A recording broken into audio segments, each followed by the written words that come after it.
ವೀಕ್ಷಕರೇ, ಇವತ್ತು ನಮ್ಮ ಜೊತೆ ಒಬ್ಬ ವಿಶೇಷ ಅತಿಥಿ ಇದ್ದಾರೆ, ಗುರುದತ್ ರಾಜ್ ಅಂತೇಳಿ. ಅವರು ಮೂಲತಃ ಹಾಸನದವರು. ಅಮೆರಿಕದಲ್ಲಿ 1996 ಸುಮಾರು 28 ವರ್ಷಗಳ ಕಾಲದಿಂದ ಇದ್ದಾರೆ. ಅವರು ನಮ್ಮ ಹಾಸನದ ಮಲೆನಾಡು ಇಂಜಿನಿಯರಿಂಗ್ ಕಾಲೇಜಲ್ಲಿ ಓದೋರು, ಇಂಜಿನಿಯರಿಂಗ್ ಮುಗಿಸಿದ ನಂತರ ಕೆಲಸ ತಗೊಂಡು ಅಲ್ಲಿ ಕ್ಯಾಲಿಫೋರ್ನಿಯಾ ರಾಜ್ಯದಲ್ಲಿದ್ದಾರೆ. ಅವರು ಈಗ ನಮ್ಮ ಹಾಸನ ಜಿಲ್ಲೆಯಲ್ಲಿ ಸ್ವಲ್ಪ ಜಮೀನು ಮಾಡಿದ್ದಾರೆ, ವ್ಯವಸಾಯದ ಬಗ್ಗೆ ಆಸಕ್ತಿ ಉಳ್ಳಂಥವ್ರು ಕೂಡ. ಅವ್ರನ್ನ ಇವತ್ತು ನಾವು ನಮ್ಮ ಅಮೇರಿಕಾದಲ್ಲಿರುವಂಥ ಒಂದು ಶಿಕ್ಷಣ ವ್ಯವಸ್ಥೆ ಹೇಗಿದೆ ಅನ್ನೋದ್ರ ಬಗ್ಗೆ ಅವ್ರ ಜೊತೆ ಮಾತಾಡೋಣ ಅಂತೇಳಿ ಅವ್ರನ್ನ ಆಹ್ವಾನಿಸಿದ್ವಿ. ಅವರಿಗೆ ನಮ್ಮ ವಿಶ್ವಪಥ ಚಾನಲ್ ಪರವಾಗಿ ಸ್ವಾಗತವನ್ನು ಕೋರ್ತೇವೆ. ನಮಸ್ಕಾರ. ನಮ್ಮ ಶಿವಶಂಕರಪ್ಪನವರು ನಮ್ಮ ವಿಶ್ವಪಥ ಬಳಗದವರು, ಅವರು ಕೂಡ ನಮ್ಮ ಜೊತೆಗಿದ್ದಾರೆ. ಈಗ ನಾವು ಮೊದಲು ಗುರುದತ್ ಅವ್ರ ಜೊತೆಗೆ ನಮ್ಮ ಶಿವಶಂಕರಪ್ಪನವ್ರನ್ನ ಪರಿಚಯ ಮಾಡ್ತಾ ಇದ್ದೀನಿ. ನಿಮಗೆ ಸ್ವಾಗತ ಸರ್. ನಾವೀಗ ಅಮೆರಿಕದಲ್ಲಿರುವಂಥ ಒಂದು ಶಿಕ್ಷಣ ಕ್ರಮ ಏನಿದೆ ಅನ್ನೋದ್ರ ಬಗ್ಗೆ ನಾವೀಗ, ಯಾಕೆಂತಂದರೆ ಭಾರತದ ಶಿಕ್ಷಣದ ಬಗ್ಗೆ ತುಂಬ ನಾವು ಚರ್ಚೆ ಮಾಡ್ತಾ ಇದ್ವಿ. ಇದು ನಾವು ಬಹಳ ಕಾಲದಿಂದ ಇದನ್ನೇನೋ ಸ್ವಲ್ಪ ಮೂಲಭೂತವಾದಂಥ ಬದಲಾವಣೆ ಮಾಡಬೇಕಾದಂಥ ಅವಶ್ಯಕತೆ ಇದೆ. ಒಂದು ಜೀವನ ಶಿಕ್ಷಣವನ್ನು ತರಿಸ್ಬೇಕಾದಂಥ ಅಗತ್ಯ ಇದೆ. ಮತ್ತು ನಾವು ಭಾಳ ಥಿಯರಿಗೆ ಒತ್ತು ಕೊಟ್ಟಿದ್ದೇವೆ ಹೊತ್ತು ಪ್ರಾಕ್ಟಿಕಲ್ ಆಗಿ ಅವ್ರಿಗೆ ತರಬೇತಿ ಕೊಡುವಂಥ ಕೆಲಸ ಆಗ್ತಾ ಇಲ್ಲ ಅಂತ ಒಂದು ಟೀಕೆ ಬಹಳ ಕಾಲದಿಂದ ನಡೀತಾ ಇದೆ. ಆ ಬಗ್ಗೆ ತಿಳ್ಕೊಳ್ಳೋ ದೃಷ್ಟಿಯಿಂದ ನಾವು ಅಮೆರಿಕದಲ್ಲಿ ಯಾವ ಬಗೆಯ ಒಂದು ಶಿಕ್ಷಣ ಕ್ರಮ ಇದೆ ಅನ್ನೋದ್ರ ಬಗ್ಗೆ ಪ್ರಾಥಮಿಕ ಶಿಕ್ಷಣದಿಂದ ಸ್ವಲ್ಪ ಮಾಹಿತಿ ಕೊಡಬೇಕು ಅಂತೇಳಿ ಗುರುದತ್ ಅವರಿಗೆ ವಿನಂತಿ ಮಾಡ್ಕೊಳ್ತಾರೆ. ನಮಸ್ಕಾರ. ಅಮೆರಿಕ ಶಿಕ್ಷಣದ ವ್ಯವಸ್ಥೆ ಬಗ್ಗೆ ಮಾತಾಡೋದು ಅಂದರೆ ಅದೇ ಈಗ ಪಬ್ಲಿಕ್ ಸ್ಕೂಲ್ ಬಗ್ಗೆ ಮಾತಾಡೋಣ. ಓಕೆ.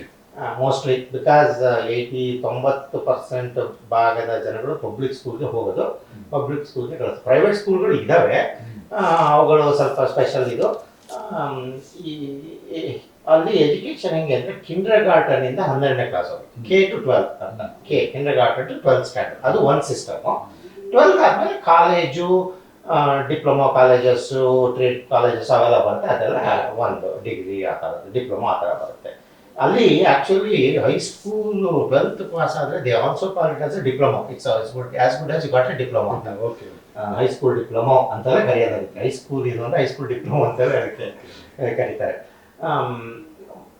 ಇದು ಪಬ್ಲಿಕ್ ಸ್ಕೂಲ್ ವ್ಯವಸ್ಥೆ ಹೇಗಿದೆ ಅಂದರೆ ಇದು boundary based. First the start ಅಂತ ಬೌಂಡ್ರಿ ಬೇಸ್ಡ್. ಈಗ ಒಂದು ಬೌಂಡ್ರಿ, ಸ್ಕೂಲ್ ಬೌಂಡ್ರಿ ಅಂತ ಅದು ಇರುತ್ತೆ. ಅದು state has a education department. Central ಇಲ್ಲ, ಸೆಂಟ್ರಲ್ ಎಜುಕೇಷನ್ ಡಿಪಾರ್ಟ್ಮೆಂಟ್ ಇದೆ, but they don't directly control any of the schools anything like that. ಅದು ಕೆಲವು ಫಂಡ್ಗಳಿಗೆ ಮಾಡೋದಕ್ಕೆ ಅದಕ್ಕೆ ಬರುತ್ತೆ. State has a education department. ಅದು as a defines the education laws. ಯಾವ ಥರ ಜಿಯೋಗ್ರಫಿ ಮಾಡಬೇಕು, ಬೌಂಡ್ರಿ ಮಾಡಬೇಕು.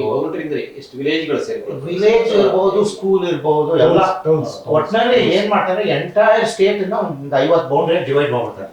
ಈಗ ಕ್ಯಾಲಿಫೋರ್ನಿಯಾ ಸ್ಟೇಟಲ್ಲಿ ಎಷ್ಟು ಈ ಥರ? ನಾನು ಇದು ನನ್ನ ಪ್ರಕಾರ ನಾನು ನೋಡಲಿಲ್ಲ ಎಷ್ಟಿದೆ ಅಂತ. ಇರ್ಬೋದು, ನನ್ನ ಪ್ರಕಾರ ಒಂದು 50-100 ಬೌಂಡ್ರಿ ಇರ್ಬೋದೇನೋ, ಒಂದು 60-70 ಬೌಂಡ್ರಿ ಇರ್ಬೋದೇನೋ, ಹೆಚ್ಚಿಗೆ ಆಗ್ತದೆ. ಆದರೆ ನಮ್ಮ ಒಂದು ಜಿಲ್ಲೆ ಹೆಚ್ಚು ಹಾಸನ ಜಿಲ್ಲೆ ಒಂದು ಬೌಂಡ್ರಿ ಲೆಕ್ಕಾಚಾರ ಬರ್ಬೋದು ಆ ಥರ ಇಲ್ಲ. ಅದು ಪಾಪ್ಯುಲೇಷನ್ ಮೇಲೆ. ಈಗ ಕೆಲವು ಹಳ್ಳಿ ಕಡೆ ಹೋಗ್ಬಿಟ್ರೆ ತಿನ್ ಪಾಪ್ಯುಲೇಷನ್ 25 ಹಳ್ಳಿ ಒಂದು 50 ಕಿಲೋಮೀಟರ್ ಸೇರ್ಕೊಂಡು ಒಂದು ಏಜ್ ಬೌಂಡ್ರಿ, ಒಂದು ಎಜುಕೇಷನ್ ಸ್ಕೂಲ್ ಡಿಸ್ಟ್ರಿಕ್ಟ್ ಬರ್ಬೋದು. ಈಗ ನಾನಿರೋ ಜಾಗದಲ್ಲಿ ತಿಕ್ ಪಾಪ್ಯುಲೇಷನ್. ನಮ್ದು ಫ್ರೀ ಮಾರ್ಟ್ ಅಂತ ಒಂದು ಊರಿದೆ, ಅದ್ರ ಪಕ್ಕ ಇನ್ನೊಂದಿದೆ.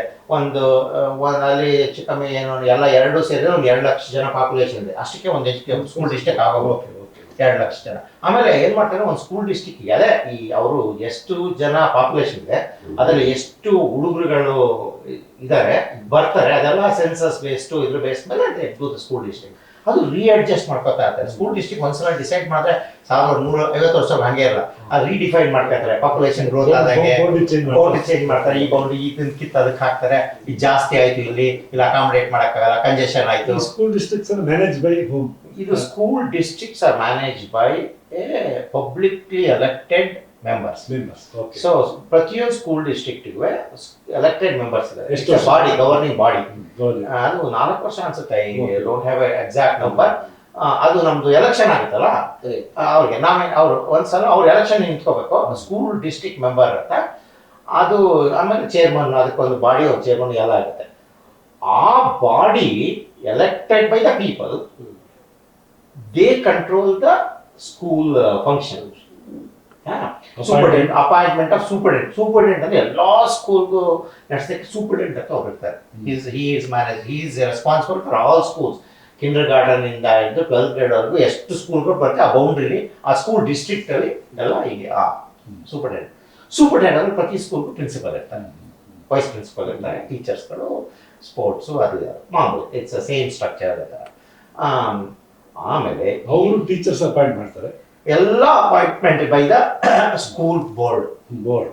ಸ್ಕೂಲ್ ಬೋರ್ಡ್ ಎಲ್ಲ ಅಪಾಯಿಂಟ್ಮೆಂಟ್ ಯಾರು ಬೇಕಾದ್ರೂ ಅವರು ವೇಕೆನ್ಸಿ ಇದ್ರೆ ಅರ್ಜಿ ಕರೀತಾರೆ. ಆಮೇಲೆ ಅದಕ್ಕೆ ಎಜುಕೇಶನ್ ಕ್ವಾಲಿಫಿಕೇಶನ್ ಇದೆ, ಎಕ್ಸ್ಕ್ಯೂಸ್ ಮಿ, ಕೆಲವೊಂದು ಸರ್ಟಿಫೈ ಆಗಿರ್ಬೇಕು. ಕೆಲವು ಇದಕ್ಕೆ ಸ್ಕೂಲಲ್ಲಿ ಟೀಚ್ ಮಾಡೋದಕ್ಕೆ ಈಗ ಯೂನಿವರ್ಸಿಟಿಲಿ ಅದಕ್ಕೆ ಸರ್ಟಿಫಿಕೇಶನ್ ಇದೆ, ಅಂದ್ರೆ ಡಿಗ್ರಿ ಇದೆ, special degree. You have to get the degree and get the teaching certification. Teaching certification ಇದ್ದವರು ಬೇಕು, ಕೆಲವು ಸಬ್ಜೆಕ್ಟ್ಗಳಿಗೆ ಬೇಕಿಲ್ಲ, ಕೆಲವಕ್ಕೆ ಬೇಕಾಗುತ್ತೆ. ಸೊ ಆ ಥರದ್ದೆಲ್ಲ ಕ್ರೈಟೀರಿಯಾ ನೋಡಿ ವಿದ್ಯಾರ್ಥಿಗಳಿಗೆ ಫೀಸ್ ಇಲ್ಲ.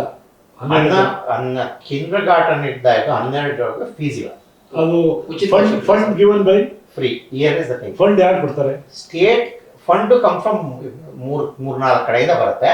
ಒಂದು ಸ್ಟೇಟು ಬಡ್ಜೆಟ್ ಅಲ್ಲಿ ದುಡ್ಡು ಕೊಡುತ್ತೆ. ಒಂದು 45, ನನಗೆ ಕ್ಯಾಲಿಫೋರ್ನಿಯಾ ಬಗ್ಗೆ ಹೇಳ್ತೀನಿ. ಕ್ಯಾಲಿಫೋರ್ನಿಯಾ 40% ಬೇಕಾಗಿರೋ ದುಡ್ಡು ಸ್ಟೇಟ್ ಇಂದ ಬರುತ್ತೆ, ಇನ್ನ 40% ಲೋಕಲ್ ಇಂದ ಬರುತ್ತೆ. ಲೋಕಲ್ ನಮ್ಮ ಲೋಕಲ್ ಗಾಡಿ, ನಗರಸಭೆ, ಡಿಸ್ಟ್ರಿಕ್ಟ್, ಇದರಿಂದ ಇನ್ನೊಂದು 12, ಇನ್ನೊಂದು 15-16% ಸೆಂಟ್ರಲ್ ಇಂದ ಬರುತ್ತೆ. ಡಿಫ್ರೆಂಟ್. ಈಗ ಏನೋ ಒಂದು ಸೆಂಟ್ರಲ್ ಕೊಡುತ್ತೆ, ನಾವು ಯಾವ್ದೋ ಲೈಬ್ರರಿ ಕಟ್ಟಬೇಕು ಕೊಡುತ್ತೆ, ಅಥವಾ ಇನ್ಯಾವುದೋ ಆಕ್ಟಿವಿಟೀಸ್ ಕೊಡುತ್ತೆ ಆ ಥರ.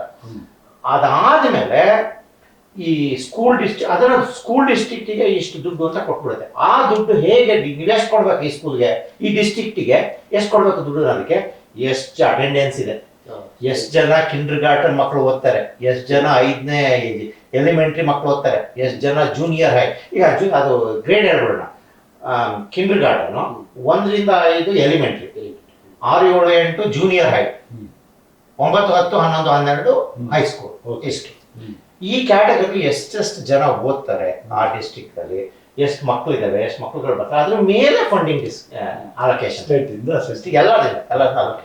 ಆಮೇಲೆ ಲೋಕಲ್ ಅಲೋಕೇಶನ್ ಹೆಂಗ್ ಬರುತ್ತೆ ಅಂದ್ರೆ ತುಂಬಾ it's a very complicated system. But ಅಲ್ಲಿಂದ ಲೋಕಲ್ ಅಲ್ಲಿ ಪ್ರಾಪರ್ಟಿ ಟ್ಯಾಕ್ಸ್, ನಾವೆಲ್ಲ ಮನೆಗೆ ಟ್ಯಾಕ್ಸ್ ಕಟ್ತೀವಲ್ಲ, ಆ ಟ್ಯಾಕ್ಸ್ ಅಲ್ಲಿ ಎಜುಕೇಶನ್ ಡಿಪಾರ್ಟ್ಮೆಂಟ್ಗೆ ಅಂತ ಹೋಗ್ಬಿಡುತ್ತೆ. ಜಾಸ್ತಿ ಟ್ಯಾಕ್ಸ್ ಕಟ್ಟ ಏರಿಯಾದಲ್ಲಿ ಜಾಸ್ತಿ ದುಡ್ಡು ಉತ್ಪತ್ತಿ ಆಗುತ್ತೆ, ಜಾಸ್ತಿ ದುಡ್ಡು ಸ್ಕೂಲಿಗೆ ಬರುತ್ತೆ. ಕಮ್ಮಿ ಟ್ಯಾಕ್ಸ್ ಕಟ್ಟ ವ್ಯಾಲ್ಯೂಯೇಷನ್ ಇರೋ ಮನೆ ಬಡ ಏರಿಯಾಗಳಲ್ಲಿ ಬಡ ದುಡ್ಡು ಬರುತ್ತೆ, ಅವಾಗ ಸ್ಟೇಟ್ ಸ್ವಲ್ಪ ಅದನ್ನು ಜಾಸ್ತಿ ಕೊಡುತ್ತೆ. So the balance it out. So ಏನಾಗುತ್ತೆ ಅಂದ್ರೆ ಈಗ ಶ್ರೀಮಂತರು ಇರೋ ಡಿಸ್ಟ್ರಿಕ್ಟ್ ಅಲ್ಲಿ ಅವ್ರು ಎಲ್ಲ ದೊಡ್ಡ ಮನೆಗಳಿರ್ತವೆ, ಸಿಕ್ಕಾಪಟ್ಟೆ ಟ್ಯಾಕ್ಸ್ ಕಟ್ತಾರೆ. ಆ ಸ್ಕೂಲ್ಗೆ ಜಾಸ್ತಿ ದುಡ್ಡು ಬಂದ್ಬಿಟ್ಟು ಯಾವ್ದೋ ನೆಕ್ಸ್ಟ್ ಒಂದು ಬಡವ ಎಕ್ಸ್ಟೆನ್ಷನ್ ಇರುತ್ತೆ, ಅವ್ರಿಗೆ ಕಮ್ಮಿ. ಅದೆಲ್ಲ ಬ್ಯಾಲೆನ್ಸ್ ಮಾಡ್ತಾರೆ. ಸಿಲೆಬಸ್ ಸಿಸ್ಟಮ್ ಹೇಗಿದೆ sir? Syllabus state defines syllabus, state syllabus define ಮಾಡುತ್ತೆ. ಬುಕ್ಸ್ ಎಲ್ಲ ಗೌರ್ಮೆಂಟ್ ಕೊಡುತ್ತೆ. ಮಕ್ಕಳು ಒಂದು ಬುಕ್ಸ್ ತಗೊಂಡೋಗಿಲ್ಲ, ಸ್ಕೂಲ್ ಬುಕ್ಸ್, ಟೆಕ್ಸ್ಟ್ ಬುಕ್ ಎಲ್ಲ ಅಲ್ಲಿಂದಲೇ ಬರುತ್ತೆ. ಈ ಪಬ್ಲಿಕ್ ಸ್ಕೂಲ್ಸ್ ಸರ್ಕಾರಿ ಶಾಲೆಗಳು, ಇದೆಲ್ಲ ಸರ್ಕಾರಿ ಶಾಲೆಗಳೇ. ಅಮೆರಿಕದಲ್ಲಿ ಬಹುಪಾಲೆಲ್ಲ ಸರ್ಕಾರಿ ಶಾಲೆಗಳು. ಎಲ್ಲರೂ ಕಳಿಸ್ತಾರೆ. ಪ್ರೈವೇಟ್ ಸ್ಕೂಲ್ ಇದಾವೆ, ಕಳಿಸ್ಬೋದು. ಸ್ವಲ್ಪ ಎಜುಕೇಶನ್ ಸ್ಪೆಷಲ್ ಫೋಕಸ್ ಇರುತ್ತೆ, ಸ್ವಲ್ಪ ಶಾರ್ಪ್ ಫೋಕಸ್ ಇರುತ್ತೆ. ಅಲ್ಲಿಗೆ ದುಡ್ಡು ಕೊಡ್ಬೇಕು, ಇಲ್ಲೇ ದುಡ್ಡಿಲ್ಲ. ಈಗ ನಾವು ಪ್ರೈವೇಟ್ ಕಳ್ಸಿದ್ರೆ ವರ್ಷಕ್ಕೆ 10 ಲಕ್ಷ ಕೊಡ್ಬೇಕು, ಇಲ್ಲಿ ಏನಿಲ್ಲ. ಅಂದ್ರೆ ಕ್ವಾಲಿಟೀಸ್ ಇದು. ಎಷ್ಟೊಂದು ಸ್ಕೂಲ್ಗಳು ಪ್ರೈವೇಟ್ ಪಬ್ಲಿಕ್ ಸ್ಕೂಲ್ಗಳು 100% ಬೆಳೆದ ಪ್ರೈವೇಟ್ ಸ್ಕೂಲ್. ಆಮೇಲೆ ಇನ್ನೊಂದು ಕ್ಯಾಲಿಫೋರ್ನಿಯಾ ಇದರಲ್ಲಿ ಪ್ರತಿ ವರ್ಷ ಸ್ಕೂಲಲ್ಲಿ they conduct some exam called ಎಂಥದೋ ಎಕ್ಸಾಮು. ಆ ಎಕ್ಸಾಮ್ ಏನಕ್ಕೆ ಕಂಡಕ್ಟ್ ಮಾಡ್ತಾರೆ ಅಂದ್ರೆ to determine the quality of the education in that school. ಆ ಸ್ಕೂಲ್ ಯಾವ ಲೆವೆಲ್ ಅಲ್ಲಿ ಇದೆ, ಮಕ್ಕಳುಗಳು ಯಾವ ಲೆವೆಲ್ ಅಲ್ಲಿ ಕಲಿತಾ ಇದ್ದಾರೆ, ಪಾಠ ಯಾವ ಲೆವೆಲ್ ಅಲ್ಲಿ ನಡೀತಾ ಇದೆ ಅಂತ ಹೇಳಿ ಸ್ಕೂಲಿಗೆ ಗ್ರೇಡ್ ಕೊಡ್ತಾರೆ. It's a point, it's a 10 point system. So ಬರುತ್ತೆ. ಅಂದ್ರೆ ಈಗ ಎಜುಕೇಶನ್ ಸಿಸ್ಟಮ್ ಅನ್ನ ನಿರ್ವಹಿಸೋದ್ರಲ್ಲಿ ಪಬ್ಲಿಕ್ ರೋಲ್ ಪಾತ್ರ ಇರುತ್ತೆ. ಪಬ್ಲಿಕ್ ಪಾತ್ರ, ಸ್ಟೇಟೇ ಕಂಡಕ್ಟ್ ಮಾಡುತ್ತೆ ಇದನ್ನ. ಅಲ್ಲ, ಸ್ಕೂಲ್ ಅಸೆಸ್ಮೆಂಟ್, ಒಟ್ಟು ಮ್ಯಾನೇಜ್ಮೆಂಟ್, ಪಬ್ಲಿಕ್ ಪಾರ್ಟಿಸಿಪೇಷನ್. ಅದೇನೆ ನಾವು ಸ್ಕೂಲ್ ಡಿಸ್ಟ್ರಿಕ್ಟ್ ಮೆಂಬರ್ನ ಎಲೆಕ್ಟ್ ಮಾಡ್ತೀವಿ, ಅವರು ನಡೆಸ್ತಾರೆ. ಈಗ ಅವ್ರು ಏನಾದ್ರು ಹಾಳು ಮಾಡಿದ್ರು ನೆಕ್ಸ್ಟ್ ಎಲೆಕ್ಷನ್ ಬರ್ತಾರೆ, ಎಸ್ ಎಸ್ ಬೇರೆ ಬೋರ್ಡ್ ಬೇರೆ ಬೋರ್ಡ್ ಈಗ ಅವ್ರು ಹಾಳು ಮಾಡೋದು ಸ್ಕೂಲ್ ನಡೀತಾ ಇಲ್ಲ, ಮಕ್ಕಳುಗಳೆಲ್ಲ ಹೋಗ್ತಾ ಇಲ್ಲ, ಬಡ್ಜೆಟ್ ಎಲ್ಲ ಮೈಂಟೈನ್ ಅವ್ರ ಹತ್ರ ಬರುತ್ತೆ. ಬಡ್ಜೆಟ್ಟು ನೀವು ಕಮ್ಮಿ ಬಡ್ಜೆಟ್. ನಾನು ಒಂದು ಹೇಳ್ತೀನಿ, ಕ್ಯಾಲಿಫೋರ್ನಿಯಾದಲ್ಲಿ ಒಂದನೇ ಕಿಂಡರ್ ಗಾರ್ಟನ್ ಇಂದ 12ನೇ ಕ್ಲಾಸ್ವರೆಗೆ ಇಡೀ ಕ್ಯಾಲಿಫೋರ್ನಿಯಾ ಸ್ಟೇಟಿಗೆ ಸ್ಟೇಟ್ ಬಡ್ಜೆಟ್ ಎಷ್ಟಿದೆ ಗೊತ್ತಾ? 8 ಲಕ್ಷ ಕೋಟಿ. ಬರೀ ಶಾಸ್ತ್ರಕ್ಕೆ budget. It's a big state ಬಿಡಿ. It's a 4th largest country in the world. 8 lakh ಕೋಟಿ ಬರೀ ಇದ್ರ ಬಡ್ಜೆಟ್. ಎಜುಕೇಶನ್ ಡಿಸ್ಟ್ರಿಕ್ಟ್ ಅದು ಬರೀ ಸ್ಟೇಟ್ ಇಂದ ಬರುತ್ತೆ. ಲೋಕಲ್ ನಮ್ಮ ಸ್ಕೂಲ್ ಹೇಳಿದ್ನಲ್ಲ, ನಾನಿರೋ ಹಳ್ಳಿಲಿ ಫ್ರೀಮಾಂಟ್ ಯೂನಿಫೈಡ್ ಸ್ಕೂಲ್ ಡಿಸ್ಟ್ರಿಕ್ಟ್ ಅಂತ. ಅದರಲ್ಲಿ 6 ಹೈಸ್ಕೂಲ್ ಇದೆ. ಒಂದೊಂದು ಹೈಸ್ಕೂಲ್ಗೆ ಒಂದು ಜೂನಿಯರ್ ಇದೆ, ಒಂದು ಮೂರು ಎಲಿಮೆಂಟ್ರಿ ಶಾಲೆಗಳಿದೆ. ಒಟ್ಟು ನಾನು ಮೊನ್ನೆ ನೋಡಿದೆ, ಯಾವಾಗ 35,000 ಮಕ್ಕಳು ಓದ್ತಾರೆ ಅಷ್ಟೆಲ್ಲ ಸೇರಿ. ಒಂದು ಕಿಂಡರ್ ಗಾರ್ಟನ್ ಇಂದ ಹಿಡಿದು ಅಷ್ಟು 6 ಹೈಸ್ಕೂಲ್ ಎಲ್ಲ ಸೇರಿ 36,000 ಮಕ್ಕಳು ಓದ್ತೇವೆ. 36,000 ಮಕ್ಕಳುಗಳಿಗೆ ಬಡ್ಜೆಟ್ ಎಷ್ಟು ಗೊತ್ತಾ? $330 ಮಿಲಿಯನ್. $330 ಮಿಲಿಯನ್ ಅಂದ್ರೆ ಹೆಚ್ಚು ಕಮ್ಮಿ 2,500 ಕೋಟಿ ರೂಪಾಯಿ. ಬರೀ ನಮ್ಮ ಒಂದು ಸ್ಕೂಲ್ ಡಿಸ್ಟ್ರಿಕ್ಟ್ ಅಷ್ಟು ಬರುತ್ತೆ. ಈ ಪರೀಕ್ಷಾ ವ್ಯವಸ್ಥೆ ಹೇಗೆ ಸರ್? ನಮ್ಮ ಹಾಗೆ ಇಲ್ಲಿ ಫಸ್ಟ್ ಕ್ಲಾಸ್, ಸೆಕೆಂಡ್ ಕ್ಲಾಸ್ ಈ ತರ ಕೊಡುವ ರ್ಯಾಂಕ್ ಸಿಸ್ಟಮ್ ಪರೀಕ್ಷೆಯಲ್ಲಿ ಕಂಟಿನ್ಯೂಸ್ ಗ್ರೇಡೇಷನ್ ಅಂತ. ಒಂದು ಪರೀಕ್ಷೆ ಕಂಟಿನ್ಯೂಸ್ ಗ್ರೇಡ್ ಅಂದ್ರೆ ಪ್ರತಿ ದಿನ ಟೆಸ್ಟ್ ಇರುತ್ತೆ, ವಾರಕ್ಕೊಂದು ಟೆಸ್ಟ್ ಇರುತ್ತೆ, ಕ್ವಿಜ್ ಇರುತ್ತೆ, ಏನೋ ಒಂದು ಕೊಟ್ಟಿರ್ತಾರೆ, ಅಸೈನ್ಮೆಂಟ್ ಕೊಟ್ಟಿರ್ತಾರೆ, ಬರ್ಕಬಾ ಅಂತ ಎಲ್ಲಾದ್ರನ್ನು ಗೈಡ್ ಮಾಡ್ತಾರೆ. ಕಂಟಿನ್ಯೂಸ್ ಪ್ರತಿ ವಾರ ಅಸೆಸ್ಮೆಂಟ್ ಅದೆಲ್ಲ ಸಿಸ್ಟಮಿಗೆ ಹೋಗ್ತಾ ಇರುತ್ತೆ, ಕಂಟಿನ್ಯೂಸ್ ಗ್ರೇಡಿಂಗ್. ಸೊ ಇವತ್ತು ಅವನಿಗೆ ಅದೆಲ್ಲ ಆದ್ಮೇಲೆ ಕೊನೆಗೆ ಅದೆಲ್ಲ ಆಡ್ ಆಗಿ ಅವ್ನಿಗೆ ಒಂದು ಗ್ರೇಡ್ ಬರುತ್ತೆ. ಫೈನಲಿ ಒಂದು ಎಕ್ಸಾಮ್ ಇರುತ್ತೆ, ಬಟ್ ದಟ್ ಅದು ಬರೀ ಒಂದು 10% ಕಾಂಟ್ರಿಬ್ಯೂಟ್ ಮಾಡುತ್ತೆ. 10% ಕಂಟಿನ್ಯೂಸ್. ಈಗ ಮನೇಲಿ ನಮ್ಮ ಫೈನಲ್ ಎಕ್ಸಾಮ್ ಅಂತೂ ತಲೆ ಬಿಸಿ ಇರಲ್ಲ. ಹೋಮ್ವರ್ಕ್ ಕೊಡ್ತಾರೆ, ಹೋಮ್ವರ್ಕ್ ಒಂದು ಗ್ರೇಡಿಂಗು, ಕ್ವಿಜ್ ಇರುತ್ತೆ. ಇವತ್ತು ಹೋಗ್ತಾರೆ ಕ್ಲಾಸ್ಗೆ, ಇವತ್ತು ಕ್ವಿಜ್ ಎಲ್ಲರೂ ಬುಕ್ ತೆಗಿರಿ, ಇಸ್ ಕ್ವಿಜ್ ಅಂತಾರೆ, ಕೇಳ್ತಾರೆ, ಅದನ್ನು ಗ್ರೇಡ್ ಎಲ್ಲಾದ್ರೂ ಆವಾಗ ಕಂಪ್ಯೂಟರ್ ಸಿಸ್ಟಮ್ ಯಾವುದು? No rank system. There is no rank system, there is no public system. And ಒಂದು ಗ್ರೇಡ್, ಒಬ್ಬನ ಗ್ರೇಡ್ ಯಾರು ಪಬ್ಲಿಷ್ ಮಾಡಲ್ಲ. ಅವನಿಗೆ ಅವನ ಪಕ್ಕದವ್ನು ಎಷ್ಟು ಅಂತ ಗೊತ್ತಾ, ಅವ್ನು ಹೇಳಿದ್ರೆ ಕೇಳ್ಕೋಬೇಕು ಅಷ್ಟೇ. ಅವನಿಗೆ ಎಷ್ಟು ಬಂದಿದೆ, ಇವನಿಗೆ ಎಷ್ಟು ಅನೌನ್ಸ್ ಮಾಡಲ್ಲ. ನೋವೇ ಸ್ಕೂಲ್ ನಿನ್ಗೆ ಎ ಪ್ಲಸ್, ನೀನ್ ಎ ಯಾಕೆ ತಗೊಂಡಿದ್ಯಾವ? ಇಲ್ವೇ ಇಲ್ಲ. ಹಂಗ್ ಮಾಡ್ಬಿಟ್ರೆ ಇನ್ನೇನಿಲ್ಲ, ನಾಳೆ ದಿನ ಟೀಚರ್ ಮನೆ ಕಳಿಸ್ಬಿಡ್ತಾರೆ. ಅನ್ಯತಿ ಕಾಂಪಿಟೇಷನ್ ಒಬ್ಬರು ನಡುವೆ ಡಿಸ್ಕ್ಲೋಸ್. ನೀನ್ ಇವ್ನಿಗೆ ಎ ಬಂದಿದೆ, ಇವ್ನಿಗೆ ಎ ಪ್ಲಸ್ ಬಂದಿದೆ, ಟೀಚರ್ ಅಂತೂ ಡಿಸ್ಕ್ಲೋಸ್ ಮಾಡಲ್ಲ. ಯಾರು ಮಾಡಲ್ಲ, ಮಕ್ಕಳು ಯಾರು ಕೇಳಲ್ಲ. ಏನೋದು ಮಕ್ಕಳುಗಳು ಸುಮ್ಮನೆ ಹಿಂಗೆ ಎಷ್ಟು ಬಂತ ಅಂತ ಕೇಳ್ಕೊತಾವಲ್ಲ, ಅಷ್ಟೇ. ಆ ಲೆಕ್ಕಾಚಾರದಲ್ಲಿ ಹೋಗ್ಬೇಕಾಗುತ್ತೆ. ಯಾರು ಹೋಗಿ ಇಷ್ಟ ಹಾಕೋದು. ಮನೆ ಪ್ರೋಗ್ರೆಸ್ ಕಾರ್ಡ್ ಕಳಿಸ್ತಾರೆ. ಪ್ರೋಗ್ರೆಸ್ ಕಾರ್ಡ್ ಆಕ್ಚುಲಿ ಕಳ್ಸೋದು ಹೆಂಗೆ ಅಂದ್ರೆ, ಕಂಪ್ಯೂಟರ್ ಇದೆ, ಪೇರೆಂಟ್ಸ್ಗೆ ಒಂದು ಲಾಗಿನ್ ಕೊಟ್ಬಿಟ್ಟಿರ್ತಾರೆ. ಪೇರೆಂಟ್ ನಮ್ಗೆ ಒಂದು ಲಾಗಿನ್ ಹೋಗಿ ನೋಡಿದ್ರೆ ಫುಲ್ ಬರುತ್ತೆ. ಅವನ ಅಸೈನ್ಮೆಂಟ್ ಯಾವ ಟೆಸ್ಟ್ ಅಲ್ಲಿ ಏನೇನ್ ಮಾಡ್ದ, ಎಷ್ಟು ತಗೊಂಡ, ಯಾವ ಅಸೈನ್ಮೆಂಟ್ ಸಬ್ಮಿಟ್ ಮಾಡಿದ ಎಲ್ಲ ಬರುತ್ತೆ. ಪೇರೆಂಟ್ಗೆ ಕೊಟ್ಬಿಡ್ತಾರೆ. ಪೇರೆಂಟ್ ಪೋರ್ಟಲ್ ಅಂತೆಲ್ಲ ಇದೆ ಕಂಪ್ಯೂಟರ್, ಅದು ನಮಗೆ ಕೊಟ್ಬಿಡ್ತಾರೆ. ನಾವು ಲಾಗಿನ್ ಅಂದ್ರೆ ಪ್ರತಿಯೊಂದು ಕಂಟೆಂಟ್ ವಿಚಾರದಲ್ಲಿ ನಮಗೆ ಕಂಟೆಂಟ್. ಆಮೇಲೆ ಇದ್ರಲ್ಲೇ ಹೇಳೋಣ, ಪೇರೆಂಟ್ಗೆ ಅಂದ್ರೆ ಪೇರೆಂಟ್ ಟೀಚರ್ ಕಾನ್ಫರೆನ್ಸ್ ಅಂತ ಇರುತ್ತೆ. ಪ್ರತಿ ಟೀಚರು ವರ್ಷಕ್ಕೆ ಒಂದ್ಸಲ, ಮಿನಿಮಮ್ ಒಂದ್ಸಲ ಅಂತ ಇದೆ, 2 ಸಲ ಮಾಡ್ತಾರೋ ಏನೋ ಗೊತ್ತಿಲ್ಲ, ಒಂದ್ಸಲ ಪೇರೆಂಟ್ ದಿನ ಇರ್ತಾರೆ ಪೇರೆಂಟ್ ಟೀಚರ್ ಕಾನ್ಫರೆನ್ಸ್. ನಾವು ಹೋಗಿ ನನ್ನ ಮಗ ಏನ್ ಮಾಡ್ತಾ ಇದ್ದಾನೆ, ಅವ್ರಿಗೆ ನಮಗೆ ಫುಲ್ ಸಂಕ್ಷಿಪ್ತ ವರದಿ ಕೊಡ್ತಾರೆ. ನೋಡಿ ನಿಮ್ಮ ಮಗ ಹೀಗೆ ಚೆನ್ನಾಗಿ ಓದ್ತಾ ಇದ್ದಾನೆ, ಇದ್ರಲ್ಲಿ ಸ್ವಲ್ಪ ಅವನಿಗೆ ಇದಿದೆ, ಅದನ್ನ ಮಾಡೋಣ, ಎಲ್ಲ ಸಂಕ್ಷೇಪ. ಯಾವುದನ್ನು ನನಗೆ ಗೊತ್ತಿರೋ ಪ್ರಕಾರ ಅವನು ಫೇಲೇ ಆಗ್ತಾ ಇದೆ. ಸರಿ ಇಲ್ಲ ನೋಡಿ, ಅವ್ನಿಗೆ ಸ್ವಲ್ಪ ಮಾಡೋಣ ಇಂಪ್ರೂವ್ಮೆಂಟ್, ಏನಾಗ ಚೆನ್ನಾಗಿಲ್ಲ, ಫಸ್ಟ್ ಕ್ಲಾಸ್ ಆಗಿದೆ, ನೆಗೆಟಿವ್ ಇಲ್ಲ, ಒಂದು ಸರಿ ಇಲ್ಲ, ನಾನು ಕೇಳೇ ಇಲ್ಲ ಐ ಮೀನ್ ಇಲ್ಲ ಅಂತ. ಎಲ್ಲದಕ್ಕೂ ಒಂದು ಎಕ್ಸೆಪ್ಷನ್ ಇರುತ್ತೆ. 100ರಲ್ಲಿ ಯಾವ್ದೋ ಒಂದು ಟೀಚರ್ ಹೇಳ್ತಾರೆ ಇರುತ್ತೆ, ಬಟ್ ನಾವು ಮಾತಾಡೋದು ನಮ್ಮ 90 ಭಾಗ ಇರ್ತಾರೆ. ಈಗ ನಮ್ಮಲ್ಲಿ ಫೇಲ್ ಆದ ತಕ್ಷಣ ಕೆಲವು ಡ್ರಾಪ್ ಔಟ್ಸ್ ಆಗ್ಬಿಡುತ್ತೆ ಸರ್ ಮಕ್ಕಳು. ಆ ಥರ ಅಲ್ಲಿ ಡ್ರಾಪ್ ಔಟ್ಸ್ ಸಿಸ್ಟಮ್ ಇದೆ, ಅದು ಇದೆ, ಎಲ್ಲ ಇದೆ. ಫೇಲ್ ಆದ ತಕ್ಷಣ ಅಲ್ಲವೇ ಗ್ರೇಡು ಈಗ A plus B plus C plus D ಅಂತ ಇದೆ. ಡಿ ಗ್ರೇಡ್ ಬಂದ್ರೆ ಫೇಲ್ ಅಂತ, ಹೆಚ್ಚು ಕಮ್ಮಿ. ಸಿ ಇಂದ ತಳಗಡೆ ಬಂದ್ರೆ ಫೇಲ್ ಅಂತ ಅರ್ಥ. ಅದು ಬಂದಾಗ, ಕಂಟಿನ್ಯೂಸ್ ಆಗಿ ಬಂದಾಗ ಮಕ್ಕಳುಗಳು ಡ್ರಾಪ್ ಔಟ್ ಆಗ್ತಾರೆ. ಅವರು ಏನ್ ಮಾಡ್ತಾರೆ, ಅವರಿಗೆ ಟೀಚರ್ಸ್ಗಳು ಅದೇ ಮನೆಗೆ ಪೇರೆಂಟ್ಗಳಿಗೆ ರಿಮೈಂಡರ್ ಕಳಿಸ್ತಾರೆ, ಕಳಿಸಿ ಸ್ಕೂಲ್ಗೆ. ಇಲ್ಲಿ ಎಲ್ಲಾ ಪೇರೆಂಟ್ ಎಷ್ಟೊಂದು ಮಕ್ಕಳುಗಳು 8-9 ಬಂದ ತಕ್ಷಣ ಪೇರೆಂಟನ್ನ ಕೇಳೋವಷ್ಟು ಇದಿರಲ್ಲ. Almost independent ಆಗ್ಬಿಡ್ತವೆ. ಹಾಗಾಗಿ ಪೇರೆಂಟ್ ರಿಮೈಂಡ್ ಕಳಿಸಿ ಅವರು ನಾವು ಇಂಪ್ರೂವ್ ಮಾಡೋಣ, ಸ್ಪೆಷಲ್ ಇದು ಅವರಿಗೆಲ್ಲ ಈವ್ನಿಂಗ್ ಸ್ಪೆಷಲ್ ಇದು ಇದೆ assistance, special assistance, extra assistance, ಆಮೇಲೆ ಸ್ಕೂಲ್ ಆದ್ಮೇಲೆ ಹೇಳ್ಕೊಡೋದು ಎಲ್ಲ ಆ ಥರ ಸಿಸ್ಟಮ್ ಎಲ್ಲ ಇದೆ. ಹೈಸ್ಕೂಲ್ ಮುಗಿಸೋ ಹೊತ್ತಿಗೆ ಅವ್ರು ಯಾವ್ದಾದ್ರು ಕೆಲಸ ಹುಡ್ಕೊಟ್ಟೆ. ಏನು ಅಂದ್ರೆ ಇಷ್ಟ ಹೈಸ್ಕೂಲ್ 90% ಹೈಸ್ಕೂಲ್ ಮುಗಿಸ್ತಾರೆ, ಮುಗಿಸ್ದಲ್ಲೇ ಡ್ರಾಪ್ ಔಟ್ ಆಗೋದು ಕಮ್ಮಿ ಇದೆ. ಅವರೆಲ್ಲ ಯಾವುದೋ ಬೇರೆ ಸ್ಕಿಲ್ಗಳು ಕಲ್ತ್ಕೊಂಡ್ಬಿಡ್ತಾರೆ, ಮೆಕ್ಯಾನಿಕ್ಸ್ ಅದು ಸ್ಕಿಲ್ ಅಂತ ಹೇಳ್ಕೊಡ್ತಾರೆ. ಕೆಲವರು ಸ್ಕೂಲ್ಗೆ ಹೋಗ್ತಾರೆ, ಟ್ರೇಡ್ ಸ್ಕೂಲ್ಗಳಿಗೆ, ಪ್ರೈವೇಟ್ ಅದರಲ್ಲಿ ಟ್ರೇಡ್ ಸ್ಕೂಲ್ ಅಂದ್ರೆ ITI ಡಿಪ್ಲೊಮಾ ಮೆಕ್ಯಾನಿಕ್ ಅಥವಾ ಎಲೆಕ್ಟ್ರಿಷಿಯನ್ ಕೆಲಸ ಮಾಡೋದು, ಏರ್ ಕಂಡೀಷನ್ ಕೆಲಸ ಮಾಡೋದು, ಪ್ಲಂಬಿಂಗ್ ಕೆಲಸ ಮಾಡೋದು, ಈ ಥರದ್ದೆಲ್ಲ ಟ್ರೇಡ್ ಎಲ್ಲ ಕಲ್ತ್ಕೋತಾರೆ. ಇನ್ನು ಕೆಲವು ಅದು ಪ್ರೈವೇಟ್ ಇದೆ, ಗೌರ್ಮೆಂಟ್ ಇದೆ. ಹೋಗಿ ಕಲ್ತ್ಕೊಂಡ್ಬಿಟ್ಟು ಸೇರ್ಕೋತಾರೆ, ಪ್ಲಂಬಿಂಗ್ ಕೆಲಸ ಮಾಡ್ತಾರೆ, ಕೌಶಲ್ಯಗಳನ್ನ ಆ ಥರದ್ದು ಕೌಶಲ್ಯಗಳನ್ನ ಹೇಳ್ಕೊಡ್ತಾರೆ. ಅದು ಎಕ್ಸ್ಟ್ರಾ ಕರಿಕ್ಯುಲರ್ ಅವೆಲ್ಲ. ಅಲ್ಲಿ ಇದೇ ತರ ನಮ್ಮಲ್ಲಿ ಇಂಡಿಯಾ ತರನೇ ಒತ್ತು ಜಾಸ್ತಿ ಬೇಸಿಕ್ ನಾಲೆಡ್ಜಿಗೆ ಒತ್ತು ಕೊಡ್ತಾರೆ. ಹೇಳಿದ್ನಲ್ಲ, ಈಗ ನಮ್ಗೆ ಮ್ಯಾಥ್ಸ್ ಅಲ್ಲಿ ಅವನಿಗೆ ಕೂಡಕ್ಕೆ, ಕಳೆಯಕ್ಕೆ, ಬಾಗ್ಸಕ್ಕೆ, ಗುಡ್ಸಕ್ಕೆ ಚೆನ್ನಾಗಿ ಬರ್ಬೇಕು. ಅದನ್ನ ಕಾನ್ಸೆಪ್ಟ್ ಅರ್ಥ ಮಾಡ್ಕೋಬೇಕು. ಏನಿಗೆ ಗುಣಿಸ್ತಾ ಇದೀವಿ ನಾವು, ಯಾತಕ್ ಬಾಗಿಸ್ತಾ ಇದೀವಿ, ಸುಮ್ಮನೆ ಬಾಗ್ಸೋದಲ್ಲ, ಯಾತಕ್ ಬಾಗಿಸ್ತಾ ಇದೀವಿ, ಬಾಗ್ಸೋದ್ರಿಂದ ಏನ್ ಪ್ರಯೋಜನ, ಗುಣಿಸೋದ್ರಿಂದ ಏನ್ ಪ್ರಯೋಜನ. ಸೊ ಕೈಂಡ್ ಆಫ್ ಅದನ್ನ ಹೇಳ್ಕೊಡ್ತಾರೆ. ಆ ತರ ಒಂದು ರೀತಿಯಲ್ಲಿ ಹೇಳ್ಕೊಡ್ತಾರೆ. ಸೊ ಹಾಗಾಗಿ ಪ್ರಾಕ್ಟಿಕಲ್ ಯಾತಕ್ಕೆ ಏನು, ಈಗೇನೋ ಒಂದು ಸೈನ್ಸ್ ಅಂದ್ರೆ ಅದು ಹಿಂದ್ಗಡೆ ಅದು ಪ್ರಾಕ್ಟಿಕಲ್ ಆಸ್ಪೆಕ್ಟ್ ನ ಹೇಳ್ಕೊಡ್ತಾರೆ ಇಮಿಡಿಯೇಟ್ ಜೊತೆಗೆ. ಈಗ ಕಾರ್ ಹೇಗೆ ಕೆಲಸ ಮಾಡುತ್ತೆ, ಕಾರ್ಬೊರೇಟರ್ ಅಂದ್ರೆ ಏನು, ಕಾರ್ಬೊರೇಟರ್ ಯಾಕೆ ಕೆಲಸ ಮಾಡುತ್ತೆ, ಕಾರ್ಬೊರೇಟರ್ ಯಾಕೆ ಬೇಕು ಕಾರ್ಗೆ, ಎಲ್ಲ ತರದನ್ನ ಹೇಳ್ಕೊಡ್ತಾರೆ ಸ್ಕೂಲ್ ಕರಿಕ್ಯುಲಮ್ ಅಲ್ಲಿ, ಸೈನ್ಸ್ ಅಲ್ಲಿ ಏನಕ್ಕೆ. ಸೊ ತುಂಬಾ ಪ್ರಾಕ್ಟಿಕಲ್ ಆಗಿ ಹೇಳ್ಕೊಡ್ತಾರೆ. ಅವರಿಗೆ ಅದೊಂದು ನಾಲೆಡ್ಜ್ ಬಂದ್ಬೇಕು. ಇದಕ್ಕೆ ಈ ತರ ಓಡ್ತಾ ಇದೆ, ಇದು ಹಿಂಗ್ ಬೇಕು, ಇನರ್ಷಿಯಾ ಅಂದ್ರೆ ಇಮಿಡಿಯೇಟ್ ಆಗಿ ಹೇಳ್ಕೊಟ್ಬಿಡ್ತಾರೆ.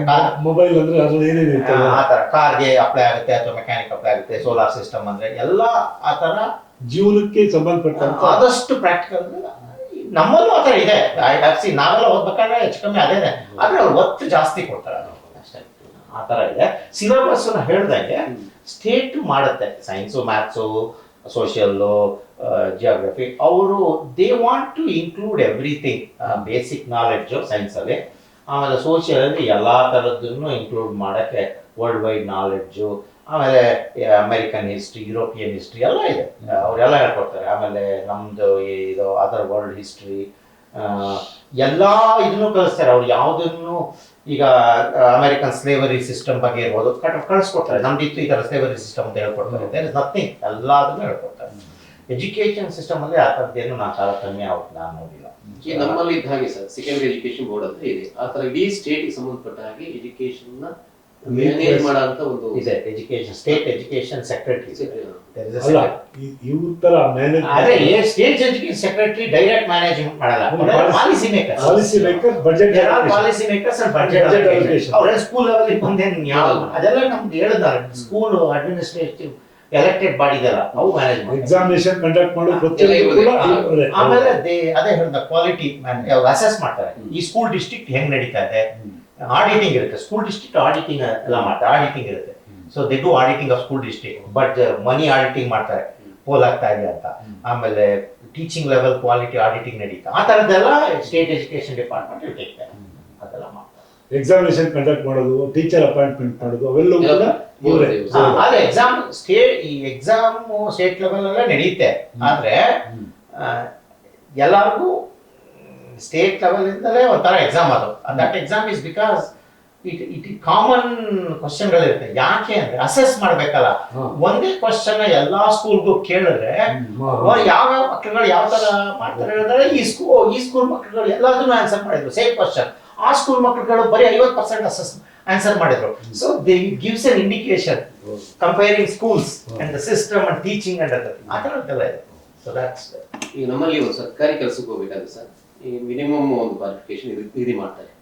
ಈಗ STC ಹುದ್ದೆ ಹೋಗ್ಬೇಕು ಅಂದ್ರೆ, ದ್ವಿತೀಯ ದರ್ಜೆ ನೌಕರನಾಗಬೇಕು ಅಂದ್ರೆ SLC ಮಿನಿಮಮ್ ಆಗಿರ್ಬೇಕು. ರೈಲ್ವೆ ಇಲಾಖೆ ಇರ್ಬೋದು, ಪೋಸ್ಟಲ್ ಟೆಲಿಗ್ರಾಫ್ ಇಲಾಖೆ ಇರ್ಬೋದು, ಆ ಥರದ್ದು ಸರ್ಕಾರಿ ಉದ್ಯೋಗಕ್ಕೆ ಏನಾದ್ರು ಅಲ್ಲಿ ಕ್ವಾಲಿಫಿಕೇಶನ್ ನಿಗದಿ ಇದೆಯಾ? ಇದೆ ಕೆಲವು ಸರ್ಕಾರಿ ಉದ್ಯಾನಕ್ಕೆ ಬರೀ ಹೈಸ್ಕೂಲ್ ಡಿಪ್ಲೊಮಾ ಆಗಿದ್ರು ಸಾಕು. ಕೆಲವು ಪೋಸ್ಟ್ ಪೊಸಿಷನ್ಗೆ ಮಿನಿಮಮ್ ಅದಿಲ್ಲ. ಮಿನಿಮಮ್ ನನಗೆ ಗೊತ್ತಿದ್ರೆ ಹೈಸ್ಕೂಲ್ ಡಿಪ್ಲೊಮಾ ಬೇಕೇ ಬೇಕು. ಅದಿಲ್ಲದೆ ಯಾವುದು ಹೈಸ್ಕೂಲ್ 12th ಆಗಿರಲೇಬೇಕು. ಅದಾದ್ಮೇಲೆ ಇನ್ನು ಕೆಲವುದಕ್ಕೆ degree depending upon the thing. Degree college university ಇದು ಅಲ್ಲೆಲ್ಲ ಹೈಯರ್ ಎಜುಕೇಶನ್ ಇಂಪಾರ್ಟೆನ್ಸ್ ಹೈಸ್ಕೂಲ್ ಲೆವೆಲ್ಗೆ ಹೆಚ್ಚು ಇಂಪಾರ್ಟೆನ್ಸ್ ಕೊಡ್ತಾರೆ ಅಂತ ಹೇಳಿ. ಹೈಸ್ಕೂಲ್ ಲೆವೆಲಿಗೆ ಏನಕ್ಕೆ ಅಂದರೆ ಹೈಸ್ಕೂಲ್ ಲೆವೆಲ್ ಆದ ತಕ್ಷಣ ಎಷ್ಟು ಒಂದು ಎರಡು ಥರ ಇದೆ. ಒಂದು ಹೈಸ್ಕೂಲ್ ಲೆವೆಲ್ ಫ್ರೀಯಾಗಿ ಓದ್ಬಿಡ್ತಾರೆ. ಅದಾದ್ಮೇಲೆ ಕಾಲೇಜು ದುಡ್ಡು ತುಂಬಾ ಕಾಸ್ಟ್ಲಿ. ಅದನ್ನ ಎಷ್ಟೊಂದು ಜನ ಅಯ್ಯೋ ಇಷ್ಟು ದುಡ್ಡು ಕೊಟ್ಟು ನಾನು ಡಿಗ್ರಿ ಮಾಡ್ಬೇಕಲ್ಲ ಅದು ಮಾಡ್ಬೇಕಲ್ಲ ಮಾಡೋದ್ರ ಬದಲು ಕೆಲ್ಸಕ್ಕೆ ಹೋಗ್ತಾರೆ. ನಿಮಗೆ ಕೆಲಸ ಸಿಗುತ್ತೆ. ಟ್ರೇಡು ಈ ಥರ ಟ್ರೇಡಿಂಗು ರೆಸ್ಟೋರೆಂಟಲ್ಲಿ ಏನೋ ಸೇರ್ಕೊಂಡ್ಬಿಡ್ತಾರೆ. ಅಡುಗೆ ಶೆಫ್ ಆಗಿ ಹೋಗ್ಬಿಡ್ತಾರೆ. ಎಲೆಕ್ಟ್ರಿಷಿಯನ್ ಕಲ್ತ್ಕೊಂಡ್ಬಿಡ್ತಾರೆ. ಟ್ರಕ್ ಡ್ರೈವಿಂಗು ಹೋಗ್ಬಿಡ್ತಾರೆ. ಅಥವಾ ಸಪ್ಲೈಯರು ಇನ್ನೇನೋ ವೇರ್ ಹೌಸಲ್ಲಿ ಮ್ಯಾನೇಜ್ಮೆಂಟ್ ಏನೇನೋ ಆ ಥರದಕ್ಕೆಲ್ಲ ಹೋಗ್ಬಿಡ್ತಾರೆ. ಸುಮಾರು ಎಲ್ಲ ಇದೆ. ಸೊ ಅದಕ್ಕೆಲ್ಲ ಹೈಸ್ಕೂಲ್ ಡಿಗ್ರಿ ಆದ್ರೇ ಸುಮಾರು ಸಿಗ್ತವೆ.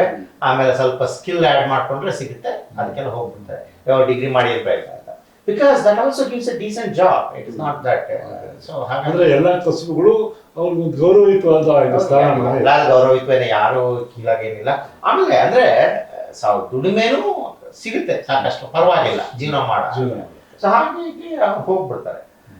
ಇನ್ನು ಸ್ವಲ್ಪ ನಾನು ಇಂಟ್ರೆಸ್ಟ್ ಇದ್ದು ನಾನು ಓದಬೇಕು, ಡಿಗ್ರಿ ಮಾಡಬೇಕು, ನಾನು ಪೊಲಿಟಿಕಲ್ ಸೈನ್ಸೇ ಓದಬೇಕು, ನಾನು ಐ ವಾಂಟ್ ಟು ಬಿಕಮ್ ಸ್ವಲ್ಪ ಇಂಜಿನಿಯರು ಡಾಕ್ಟ್ರು ಅಂತವ್ರು ಖರ್ಚಾಗುತ್ತೆ ಎಲ್ಲ. ಅದಕ್ಕೆ ಖರ್ಚಾಗೋದಕ್ಕೆ ಕಾಲೇಜ್ದೇ ಒಂದಿದೆ ಬಿಡಿ. ಅದು ಬೇಕಾದ್ರೆ ನಮ್ಮಲ್ಲಿ ಏನಂದ್ರೆ ಓದ್ಸೋದು ಸೇರುವಾಗಲೇ ಅವನು ಡಾಕ್ಟರ್ ಆಗಬೇಕು, ಇಂಜಿನಿಯರ್ ಆಗಬೇಕು, IAS ಆಫೀಸರ್ ಆಗಬೇಕು, ಆ ಥರದ್ದು ಓರಿಯಂಟೇಷನ್ ಇರುತ್ತಲ್ಲ, ಆ ಥರದ್ದು ಏನಾದ್ರು ಫೋಕಸಿಂಗ್ ಇರುತ್ತಾ ಏನಾದ್ರು ಅಲ್ಲಿ ನಿಮ್ಮ ಅಲ್ಲಿ ಮನೆಯಲ್ಲಿ ಜನಗಳು ಫ್ಯಾಮಿಲಿ ಇನ್ಫ್ಲೂಯೆನ್ಸ್ ಮಾಡೋದು ಅಷ್ಟು ಅದೇ ಬಿಟ್ರೆ ಸ್ಕೂಲ್ ಸಿಸ್ಟಮ್ ಅಲ್ಲಿ ಏನು ಇನ್ಫ್ಲೂಯೆನ್ಸ್ ಮಾಡಲ್ಲ. ನೀನ್ ಹಾಗೆ ಆಗ್ಬೇಕು ಅಂತ ಅಲ್ಲೂ ನಮ್ಮ ತರ ಫ್ಯಾಮಿಲಿಗಳು ಇನ್ಫ್ಲೂಯೆನ್ಸ್. ಈಗ ಅವ್ರ ಅಪ್ಪ ಅಮ್ಮ ಡಾಕ್ಟರ್ ಆಗ್ತಾರೆ, ಅವ್ರು ಇನ್ಫ್ಲೂಯೆನ್ಸ್ ಮಾಡ್ತಾರೆ ಹೊರತು ತುಂಬಾ ಅದಕ್ಕೆ ನನಗೆ ಗೊತ್ತಿರಂಗೆ ಒತ್ತು ಕೊಟ್ಟು ಅವರು ಕೊನೆಗೆ ನನಗೆ ಗೊತ್ತಿರಂಗೆ ಎಷ್ಟೊಂದು ಅಮೆರಿಕನ್ ಫ್ಯಾಮಿಲಿ ಏನಾದ್ರೂ ಪರವಾಗಿಲ್ಲ, ದಟ್ಸ್ ಫೈನ್, ಯಾವ್ದಾದ್ರು ಸರಿಯಾದಾಯ್ತು, ಡೀಸೆಂಟ್ ಲೈಫ್. ಹಾಗಾಗಿ ಒಳ್ಳೇದು ಮಾಡಿದ್ರೆ. ಬಟ್ ಅದು ಮಾಡಲಿಲ್ಲ ಅಂದ ತಕ್ಷಣ ಅವ್ರೇನು ತಲೆಮೇಲೆ ಉಪಯೋಗಿಸ್ಕೊಂಡಂಗೆ ಕೂತ್ಕೊಳ್ಳಲ್ಲ. So that's not that thing. College ಸ್ಕೂಲಲ್ಲಂತೂ ಅದೆಲ್ಲ ಇಟ್ಕೊಡಲ್ಲ, ಡಿಫ್ರೆನ್ಶಿಯೇಟ್ ಮಾಡಲ್ಲ. ಯಾವುದಾದ್ರೂ ಅವ್ರು ಎಲ್ಲಾರನ್ನೂ ಈಕ್ವಲ್ ಆಗಿ ಕಾಣ್ತಾರೆ. ನೀನು ಓದ್ಬಿಟ್ಟು ನೀನು ಯಾವ್ದು ಪೊಲಿಟಿಕಲ್ ಸೈನ್ಸ್ ಹೋದ್ರು ಡಾಕ್ಟ್ರ್ ಓದೋಂಗೂ ಅಷ್ಟೇ ಹೈಸ್ಕೂಲಲ್ಲಿ ಅಷ್ಟೇ ಇಂಪಾರ್ಟೆನ್ಸ್ ಕೊಡ್ತಾರೆ, ಪೊಲಿಟಿಕಲ್ ಸೈನ್ಸ್ ಹೋಗು ಅಷ್ಟೇ ಇಂಪಾರ್ಟೆನ್ಸ್ ಅವನಿಗೆ. ಸೊ ಏನು ಅಂದರೆ ಕೆಲವೆಲ್ಲ ಇದೆ ಅಲ್ಲಿ, ಟ್ಯಾಲೆಂಟ್ ರೆಕಗ್ನಿಷನ್ ಮಾಡೋದೆಲ್ಲ ಇದೆ. ಸೊ ಅಲ್ಲಿ ಸಮಥಿಂಗ್ ಕಡೆ ಗಿಫ್ಟೆಡ್ ಸ್ಟೂಡೆಂಟ್ಸ್ ಅಂತ ಈಗ ತುಂಬ ಬ್ರೈಟ್ ಇರ್ತಾರಲ್ಲ ಅವ್ರ ಕಡೆಗೆ there is a track, separate track create ಮಾಡ್ತಾರೆ. ಅವನಿಗೆ ಆಪರ್ಚುನಿಟೀಸ್ ಕ್ರಿಯೇಟ್ ಮಾಡ್ತಾರೆ. ನಿನಗೆ ಸೈಂಟಿಸ್ಟ್ ಏನು ಯಾವ ಥರ ಕ್ರಿಯೇಟ್ ಮಾಡ್ತಾರೆ ಅಂದರೆ ಅದಕ್ಕೆ ಎಲೆಕ್ಟಿವ್ ಸಬ್ಜೆಕ್ಟ್ಸ್ಗಳು ನಮಗೆ ಕೊಡ್ತಾರೆ. ಚಿಕ್ಕ ವಯಸ್ಸಲ್ಲಿ you can take this elective subject pass ಅಂತ. ಸೊ ಗಿಫ್ಟೆಡ್ ಸ್ಟೂಡೆಂಟ್ ಅಂತ ಟ್ರ್ಯಾಕ್ ಇದೆ. ಒನ್ಸ್ ಇದೆ ಐಡೆಂಟಿಫೈ, ಟೀಚರ್ಗಳು ಐಡೆಂಟಿಫೈ ಮಾಡ್ತಾರೆ. ಅದಕ್ಕೊಂದು ರಿಟರ್ನ್ ಏನೇನೋ ಎಕ್ಸಾಮ್ ಎಲ್ಲ ಇದೆ. ಅದಾದ ತಕ್ಷಣ they will put them in the track, gifted student track ಅಂತ. ಅಲ್ಲಿ ಸ್ಪೆಷಲೈಸ್ ಸಬ್ಜೆಕ್ಟ್ಗಳು, ಹೈಯರ್ ಅಡ್ವಾನ್ಸ್ ಸಬ್ಜೆಕ್ಟ್ಗಳೆಲ್ಲ ಅಲ್ಲಿ ಮಾಡ್ಕೊಂಡು ಬರೀತಾರೆ. ಈ ವಿಲ್ ಟೇಕ್ ದಟ್ ಹೆಲ್ಪ್ಸ್. ಅವ್ನು ಯೂನಿವರ್ಸಿಟಿಗೆ ಅಪ್ಲೈ ಮಾಡಿದಾಗ ನಾನು ಇದಾಗಲೇ ಓದಿದ್ದೀನಿ ಅದಕ್ಕೆಲ್ಲ. So it helps.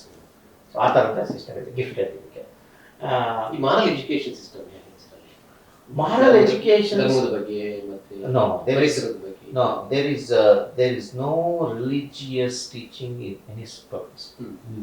So there is a big one thing, state and religion are not linked. ಅಂದ್ರೆ ಸ್ಟೇಟ್ ಅಂದ್ರೆ ಗೌರ್ನಮೆಂಟ್ ಅಲ್ಲಿ ರಿಲಿಜಿಯನ್ಗೂ ಸಂಬಂಧ ಇಲ್ಲ. ಅದು ಏನಿದ್ರು ಖಾಸಗಿ ವಿಚಾರ. ಯಾವುದೇ ಸ್ಕೂಲಲ್ಲಿ ಅಂದರೆ ನೀವು ಹಂಗಂತ ನಾವು ದೇ ಡೋಂಟ್ ಟೀಚ್. ಈಗ ಹಿಂದೂ ಧರ್ಮ ಅಂದ್ರೆ ಏನು, ಮುಸ್ಲಿಂ ಧರ್ಮ ಅಂದ್ರೆ, ಕ್ರಿಶ್ಚಿಯನ್ ಧರ್ಮ ಅಂದ್ರೆ ಏನು, ಜೂವಿಷ್ ಅಂದ್ರೆ ಏನು, ಎಲ್ಲ ಸ್ಕೂಲಲ್ಲಿ ಇರುತ್ತೆ. ಪಾಠಗಳಲ್ಲಿ ಕಳಿಸ್ತಾರೆ. ಅವ್ರ ನಾಲೆಡ್ಜ್ ಬೇಕಲ್ಲ ಜನಗಳಲ್ಲಿ, ಈ ತರ ಒಂದು ಇದೆ, ಇದು ಪ್ರಾಕ್ಟೀಸು, ಅದೆಲ್ಲ ಸ್ಕೂಲ್ ಇರುತ್ತೆ, ಕರಿಕ್ಯುಲಮ್ ಅಲ್ಲಿ ಇರುತ್ತೆ. That's A knowledge, that is just social knowledge. ಆ ತರದ್ರಲ್ಲಿ ಎಲ್ಲಾ ಪಠ್ಯಗಳು ಇದೆ. ಅಲ್ಲಿ ನಾವು ಓದಿದ್ರೆ ನಮ್ಮ ಹಿಂದುತ್ವ ಹೆಂಗೆ, ಹಿಂದೂಯಿಸಮ್ ಅಂದ್ರೆ ಏನು, ಎಲ್ಲಿದೆ, ಯಾವ ದೇಶದಲ್ಲಿ ಪ್ರಾಕ್ಟೀಸ್ ಮಾಡ್ತಾರೆ, ಬುದ್ಧಿಸಮ್ ಅಂದ್ರೆ ಏನು, ಜೈನಿಸಮ್ ಅಂದ್ರೆ ಎಲ್ಲ ಇದೆ, ಅದೆಲ್ಲ ಹೇಳ್ಕೊಡ್ತಾರೆ, ಅದೆಲ್ಲದನ್ನು ಹೇಳಿ ಅಂದ್ರೆ ಪಾಠ ಪಠ್ಯದಲ್ಲಿದೆ. ಏನು ಆಚರಣೆಗಳು ಇರೋದು ತಿಳ್ಕೊಳ್, ಯಾವ ಆಚರಣೆಗಳು ಸ್ಕೂಲ್ ಇರಲ್ಲ, ಯಾವ ಆಚರಣೆ ರಿಲಿಜಿಯಸ್ ಕ್ರಿಶ್ಚಿಯನ್ ಈಗ. ಆದ್ರೆ ಕಲ್ಸಿ ಯಾವ್ದು ಈಗ ನೀವ್ ಹೇಳ್ತೀರಿ ಗಣಪತಿ ಪೂಜೆ, ಲಕ್ಷ್ಮೀ ಪೂಜೆ, ಈ ತರ ಈ ತರ ಆಚರಣೆಗಳಿಲ್ಲ. ಆದ್ರೆ ಕಲ್ಚರಲ್ ಆಚರಣೆ ಇದೆ. ಈಗೇನು ಅಂದ್ರೆ ನಮ್ಮಲ್ಲಿ ಹೇಳ್ತೀನಿ ಕೇಳಿ, ಇಂಟರ್ನ್ಯಾಷನಲ್ ಕಲ್ಚರಲ್ ಡೇ ಅಂತ ಮಾಡ್ತಾರೆ. ನಾನೇ ನಮ್ಮ ಮಗನ ಅಲ್ಲೇನು ಅಂದ್ರೆ ಕೇಳ್ತಾರೆ, ನೀನ್ ಯಾವ ಕರ್ನಾಟಕದ, ನೀನ್ ಕರ್ನಾಟಕ ಕಲ್ಚರ್ ಬಂದು ತೋರ್ಸಪ್ಪ ಏನು. So they can showcase, they give opportunity for the kids to show their culture.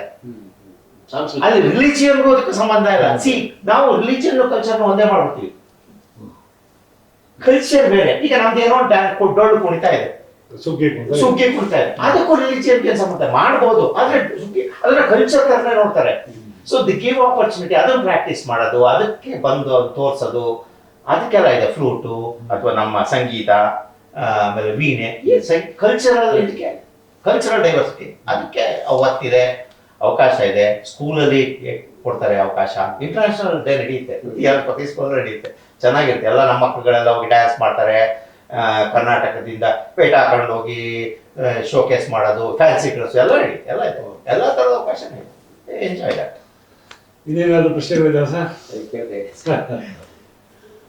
Okay, ನೋಡೋಣ. ಮತ್ತೆ ಗುರುದತ್ ರಾಜ್ ಇರ್ತಾರೆ, ನಮ್ಮ ಜೊತೆ ಇರ್ತಾರೆ ಮುಂದೆ. ಬೇರೆ ಮತ್ತೆ ಹೈಯರ್ ಎಜುಕೇಶನ್ ಬಗ್ಗೆ ಎಲ್ಲ ಇನ್ನೊಂದು ದಿವಸ. ಅಲ್ಲಿ ವಿಜ್ಞಾನಕ್ಕೆ ಹೆಚ್ಚು ಮಹತ್ವ ಹಾಗೇನಿಲ್ಲ. ಈಗ ಅಲ್ಲಿ ಬಂದಷ್ಟು ನೋಬೆಲ್ ಪ್ರೈಸ್ ವಿನ್ನರ್ಸ್ ವಿದೇಶಗಳಲ್ಲಿ ನಮ್ಮಲ್ಲಿ ಬರ್ತಾ ಇಲ್ಲ. ಅದು ಹಾಗೆ ಯಾಕೆ ಅರ್ಥ ಏನು? ನಮ್ಮಲ್ಲಿ ಯಾವ ರೀತಿಯ ಶಿಕ್ಷಣದ ವಿಧಾನವನ್ನು ಅನುಸರಿಸಬೇಕಾಗ್ತದೆ? ಅದು ಅದಕ್ಕೊಂದು ಇದೆ, ಹೋಗೋಣ. ಅದು ಆದ್ರೆ ಶಿಕ್ಷಣದಲ್ಲಿ ನಾ ಹೇಳಿದ್ನಲ್ಲ, ವಿಜ್ಞಾನಕ್ಕೆ ಒತ್ತೇನು ಕೊಡಲ್ಲ. ಬೇಸಿಕ್ ಕಾನ್ಸೆಪ್ಟ್ ಇದೆಯಲ್ಲ, ಈಗ ಪರಮಾಣು ಅಂದ್ರೇನು, ಅಣು ಅಂದ್ರೇನು, ಎಲೆಕ್ಟ್ರಿಸಿಟಿ ಹೆಂಗೆ ಉತ್ಪತ್ತಿ ಆಗುತ್ತೆ, ಎಲೆಕ್ಟ್ರಿಸಿಟಿ ಬೇಸಿಕ್ ಪ್ರಿನ್ಸಿಪಲ್ ಇದೆ ನೋಡಿ. ಎಲೆಕ್ಟ್ರಿಸಿಟಿ ಯಾವ ಥರ ಉತ್ಪತ್ತಿ, ಎಲೆಕ್ಟ್ರಿಸಿಟಿ ಯಾವ ಥರ ಹರಿಯುತ್ತೆ, ಕಂಪ್ಯೂಟರ್ ಚಿಪ್ ಯಾವ್ದ್ರಿಂದ ಮಾಡ್ತಾರೆ, ಈ ಬೇಸಿಕ್ ಪ್ರಿನ್ಸಿಪಲ್ ಚೆನ್ನಾಗಿ ಕಲಿಸ್ಕೊಡ್ತಾರೆ ಅಷ್ಟೇ. ಅದು ಫೌಂಡೇಶನ್ ಆಗುತ್ತೆ ಚೆನ್ನಾಗಿ. ಅದೇ ಥರ ನಿಮಗೆ ಕಲ್ಚರಲ್ ಆಗಿರ್ಬೋದು ಅಥವಾ ಡೈವರ್ಸಿಟಿ ಎಲ್ಲದರಲ್ಲೂ ಫೌಂಡೇಶನ್ ಹಾಕಿ ಬಿಟ್ಬಿಡ್ತಾರೆ. ಕಾಲೇಜ್ ಯೂನಿವರ್ಸಿಟಿ ಲೆವೆಲ್ಗೆ ಹೋದಾಗ ಎಕ್ಸ್ಪ್ಲೋರ್ ಆಗುತ್ತೆ. ಅದನ್ನು ಮಕ್ಕಳುಗಳು ಎಕ್ಸ್ಪ್ಲೋರ್ ಮಾಡಿ ಉಪಯೋಗಿಸ್ಕೊಂಡು they go beyond. The university system is the one that is giving opportunity to invent these things. But 12ನೇ ಕ್ಲಾಸ್ವರೆಗೂ ಫೌಂಡೇಶನ್ ಚೆನ್ನಾಗಿ ಕಳಿಸ್ಬಿಡ್ತಾರೆ. ಯೂನಿವರ್ಸಿಟಿಗೆ ಹೋಗಿ ಮುಂದಕ್ಕೆ ಮಾಡ್ಕೊಳ್ಳೋದು, ಫೌಂಡೇಶನ್ ಹಾಕಿ ಕಳಿಸ್ಬೇಕು. ದಟ್ ಈಸ್ ದಿ ಅಂದ್ರೆ ಡೈವರ್ಸಿಫೈಡ್ ಫೌಂಡೇಶನ್. ಇಲ್ಲಿ PCMB ಹೈಸ್ಕೂಲಲ್ಲಿ ಇದೆ. ಅಲ್ಲಿ ಅಂದ್ರೆ ಎಲೆಕ್ಟಿವ್ ಎಲ್ಲ ತಗೊಬೋದು. ಇಸ್ ನೋ ಟ್ರ್ಯಾಕ್ ಲೈಕ್ ನಾನು PCMB PCF ಆ ಥರ ಏನು ಟ್ರ್ಯಾಕ್ಗಳಿಲ್ಲ. ಹೈಸ್ಕೂಲ್ ಅಂದ್ರೆ ಹೈಸ್ಕೂಲ್, ಆದರೆ ಎಲೆಕ್ಟಿವ್ಸ್ ಇದೆ ಹೈಸ್ಕೂಲಲ್ಲಿ ಸ್ವಲ್ಪ. ಯು ಕ್ಯಾನ್ ಟೇಕ್ ಬಯಾಲಜಿ, ಅದು ಇದು ಎಲೆಕ್ಟಿವ್. ಬಟ್ ಕೋರ್ ಸಬ್ಜೆಕ್ಟ್ಸ್ ಎಲ್ಲರೂ ಕೋರ್ ಸಬ್ಜೆಕ್ಟ್ ತಗೋಬೇಕು. ನಮ್ಮಲ್ಲಿ ಸರ್ ಟೀಚರ್ಸ್ ಮತ್ತೆ ಅಲ್ಲಿ ಮಕ್ಕಳ ಒಂದು ಆತ್ಮೀಯ ಸಂಬಂಧ ಆಗಿರುತ್ತೆ. ನಮ್ಮಲ್ಲಿ ಏನಾಗುತ್ತೆ ಅಂತಿದ್ರೆ, ಬಿಡುವಿನ ಭಾಗದಲ್ಲಿ ಟೀಚರ್ಸ್ ಬೇರೆ ಬೇರೆ ಉದ್ಯೋಗ ಶುರು ಮಾಡ್ತಾರೆ, ಟೀಚಿಂಗ್ ಅನ್ನು ಬಿಟ್ಬಿಟ್ಟು. ಆ ಥರದ್ದು ಸೈಡ್ ಬಿಸ್ನೆಸ್ ಏನಾದ್ರು ಮಾಡ್ಲಿಕ್ಕೆ ಅವಕಾಶ ಇದೆಯಾ? ಮಾಡಿದ್ರೆ ಅವ್ರಿಗೆ ಎಂತ ಪನಿಷ್ಮೆಂಟ್ ಇದೆಯಾ? ಇಲ್ಲ, ಸೈಡ್ ಬಿಸ್ನೆಸ್ ಅಂದ್ರೆ ಏನಾದ್ರು ಮಾಡ್ಬೋದು. ಸ್ಕೂಲಲ್ಲಿ ಪಾಠ ಮಾಡಿದ್ರೆ ಆಗೋಯ್ತು ಅಷ್ಟೇ. ಪಾಠ ಮಾಡಿದ್ರೆ ಆಯ್ತು. ಬಿಡುವಿನ ಅವಧಿಯಲ್ಲಿ ಏನ್ ಬೇಕಾದ್ರೂ ಬಿಡುವಿನ ಅವಧಿ ಅಂದ್ರೆ ಅವನಿಗೆ ಬೇಕಾದ ಉದ್ಯೋಗ ಮಾಡಿ, ಅವನಿಗೆ ಸಾಧ್ಯ ಇದಕ್ಕೆ ಸಂಬಂಧಪಟ್ಟಿಲ್ಲದೆ ಆಗೋದು ಇನ್ನೊಂದು ಇರ್ಬೋದು, ಇನ್ನೊಂದು ಯಾವುದೋ ಉದ್ಯೋಗ ಮಾಡ್ಬೋದು. ಇಷ್ಟೊಂದು ಜನ ಮಾಡ್ತಾರೆ, ಎರಡೆರಡು ಕೆಲಸ ಮಾಡ್ತಾರೆ. ಅವ್ರದ್ದು ಏನೋ ಹಾಬಿ ಇರುತ್ತೆ ಅಥವಾ ಇನ್ನೊಂದೇನೋ ಇಷ್ಟ ಇರುತ್ತೆ, ಅದು ಮಾಡ್ತಾರೆ. ಆದರೆ ಸ್ಕೂಲ್ಗೆ ಬಂದಾಗ ಪಾಠಕ್ಕೆ ಪಾಠ. Every teacher is assess. ನಾ ಹೇಳಿದ ಟೀಚರ್ನ ಅಸೆಸ್ ಮಾಡ್ತಾರೆ. ಪಬ್ಲಿಕ್ ಈ ಸ್ಕೂಲ್ ಕಮಿಟಿ ಎಲ್ಲ ಇದೆಯಲ್ಲ, ಟೀಚರು ಪಾಠ ಮಾಡ್ತಾ ಇದ್ದಾರಾ ಇಲ್ವಾ, ನಡೀತಾ ಇದೆಯಾ, ಸ್ಕೂಲ್ ಕಂಪ್ಲೇಂಟ್ ಬರ್ತಾ ಇದೆ. ಪೇರೆಂಟ್ಸ್ ನಾವು ಕಂಪ್ಲೇಂಟ್ ಮಾಡ್ತೀವಿ, ಮಕ್ಕಳು ಬಂದು ಹೇಳ್ತಾರೆ ಪಾಠ ಮಾಡ್ತಾರೆ, ನಾವು ಕಂಪ್ಲೇಂಟ್ ಮಾಡ್ತೀವಿ. ಅಂದರೆ ಇನ್ನೊಂದಿದೆ, ಪ್ರತಿಯೊಂದು ಸ್ಕೂಲಲ್ಲೂ ಪೇರೆಂಟ್ ಟೀಚರ್ ಆರ್ಗನೈಸೇಷನ್ ಅಂತ ಒಂದಿದೆ, ಪೇರೆಂಟ್ಸ್ ಕಮಿಟಿ ಅಂತ. ಪೇರೆಂಟ್ಸ್ ಎಲ್ಲ ಹೋಗ್ತಾರೆ ಅಲ್ಲಿ. Parents run some program, extra curricular activities run ಮಾಡ್ತಾರೆ. Parents it's parent committee. ಅದು ಪ್ರಿನ್ಸಿಪಾಲ್ ಜೊತೆ ಇಂಟ್ರಾಕ್ಟ್ ಮಾಡ್ತಾರೆ. ಇಲ್ಲಿ ನೋಡಿ ನಡೀತಾ ಇಲ್ಲ ಸ್ಕೂಲ್, ಈ ಟೀಚರ್ ಬರ್ತಾ ಇಲ್ಲ, ಪಾಠ ಮಾಡ್ತಾ ಇಲ್ಲ. All those things are feedback continuous ಇದೆ. ಅದೆಲ್ಲ ತುಂಬ ಸೀರಿಯಸ್ ಆಗಿ ತಗೋತಾರೆ. ಹಾಗಾಗಿ ಅವ್ರು ಸಾಯಂಕಾಲ ಬೇರೆ ಪಾಠ ಮಾಡ್ತಾರ, ಅದು ಇದು ನನಗೆ ಗೊತ್ತಿರೋಂಗೆ ಹೋಗಿ ಮಾಡ್ಬೋದು. ಬಟ್ ಅದಕ್ಕೆ ರಿಸ್ಟ್ರಿಕ್ಷನ್ಸ್ ರೆಸ್ಟ್ರಿಕ್ಷನ್ಸ್ ಇಲ್ಲ. ಬಟ್ ಯಾರು ಟ್ಯೂಷನ್ ಜಾಸ್ತಿ ಇದೆಯಾ? ಇಲ್ಲ, ಟ್ಯೂಷನ್ ನನಗೆ ಇದು ಏನಾಗಿದೆ ಅಂದರೆ ಟ್ಯೂಷನ್ ಇಲ್ಲ. ಅಲ್ಲೂ ಈ ಈ ಕಾಲೇಜ್ಗೆ ಹೋಗ್ಬೇಕಾದ್ರೆ ಈ CET ಥರ ಎಕ್ಸಾಮ್ಸ್ ಇದೆ. SAT ಸ್ಪೆಷಲ್ ಆಗಿ ಸ್ಪೆಷಲ್ ಆಯಿತಾ, ACT SAT ಅಂತ ಎಕ್ಸಾಮ್ಗಳಿದ್ದಾವೆ. ಅವುಗಳು ಪಾಸ್ ಮಾಡ್ಕೋಬೇಕು. ಅವುಗಳಲ್ಲಿ ಟ್ರೈನಿಂಗ್ ಎಲ್ಲ ಇದೆ. ಅವಕ್ಕೆ ಕೋಚಿಂಗ್ ಸೆಂಟರ್ಗಳು ಸುಮಾರು ಅಲ್ಲೂ ಓಪನ್ ಆಗಿ ಆ ಥರದ್ದೆಲ್ಲ ಇದೆ. ಅದೆಲ್ಲ ನಡೀತೆ. ಅದರದ್ದೇ ಒಂದು ಟಾಪಿಕ್ ಮಾಡೋಣ. ಅದರದೊಂದು ಕ್ಯಾಲಿಫೋರ್ನಿಯಾದಲ್ಲಿ took a fantastic decision to kill that industry.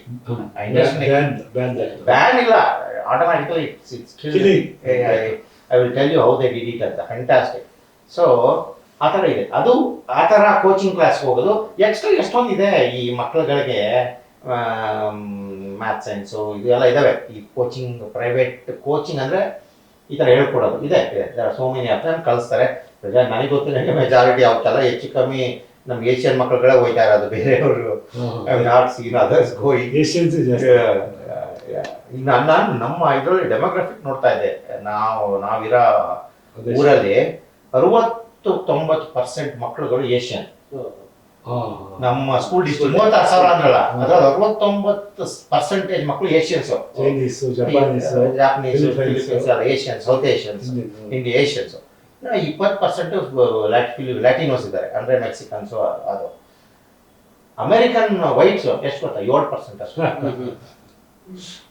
ಈ ಮೊನ್ನೆ ಜಪಾನ್ ಒಂದು ವಿಡಿಯೋ ನೋಡಿದ್ವಿ. ಪ್ರೈಮರಿ ಸ್ಕೂಲ್ ಮಕ್ಕಳಿಗೆ ಸ್ಕಿಲ್ಡ್ ಎಜುಕೇಶನ್ ಅವರು ಡೆವಲಪ್ ಮಾಡ್ತಿದ್ದಾರೆ. ಅದು ಆ ಸಿಸ್ಟಮ್ ಅಮೆರಿಕದ ಇಲ್ಲ, ಜಪಾನ್ ಇಸ್ ಡಿಫ್ರೆಂಟ್. ಆ ಥರ ಏನಿಲ್ಲ. ಅದೇ ಹೇಳಿದ್ನಲ್ಲ, ಆ ಥರ ನಮ್ಮ ದೇಶ ಪಾರ್ಟ್ ಆಫ್ ದ ಇದಿಲ್ಲ. ಅವಕಾಶಗಳು ಪ್ರತಿಯೊಂದು ಸ್ಕೂಲಲ್ಲೂ ಎಲೆಕ್ಟಿವ್ ಕಲಿಯೋದಕ್ಕೆ ಅವಕಾಶಗಳಿದೆ. ಸಪರೇಟ್ ಕ್ಲಾಸ್ ಇರುತ್ತೆ. ಅವು ಇಂಟ್ರೆಸ್ಟ್ ಇಂದ ಅದಕ್ಕೆ ಹೋಗ್ಬೋದು. It's not part of the main curriculum. ಸರಿ ಇಲ್ಲ. ಬಹಳ ಮಾಹಿತಿ ಸಿಕ್ತು ಅಮೆರಿಕದ. ಮುಂದಿನ ದಿನಗಳಲ್ಲಿ ನಾವು ಉನ್ನತ ಶಿಕ್ಷಣದ ಬಗ್ಗೆ ಕಾಲೇಜ್ ಇಸ್ ಟೋಟಲಿ ಡಿಫರೆಂಟ್. ಇದು ಅದು university that's where I think the major difference, why couple of things, why ಅಮೆರಿಕಾದಲ್ಲಿ ಆ ಥರ ನಾವು we can see so much of inventions, ಅದು ಇದು ಕಂಪನಿಗಳು ಅದು ಇದೆ ಅಂದರೆ I think university system is what contributing it to that. So university system. ವೀಕ್ಷಕರೇ, ನಮ್ಮ ಗುರುದತ್ ಅವರು ಅಮೆರಿಕದಿಂದ ಬಂದು, ಅವ್ರು ಮೊನ್ನೆಯಷ್ಟೇ ಬಂದಿದ್ದಾರೆ ಕ್ಯಾಲಿಫೋರ್ನಿಯಾದಿಂದ. ಅವರಿಗೆ ತಮ್ಮೆಲ್ಲರ ಪರವಾಗಿ ಮತ್ತು ನಮ್ಮ ವಿಶ್ವಪಥ ಚಾನಲ್ ಪರವಾಗಿ ಧನ್ಯವಾದಗಳನ್ನು ಸಲ್ಲಿಸ್ತೇನೆ. ನಮಸ್ಕಾರ.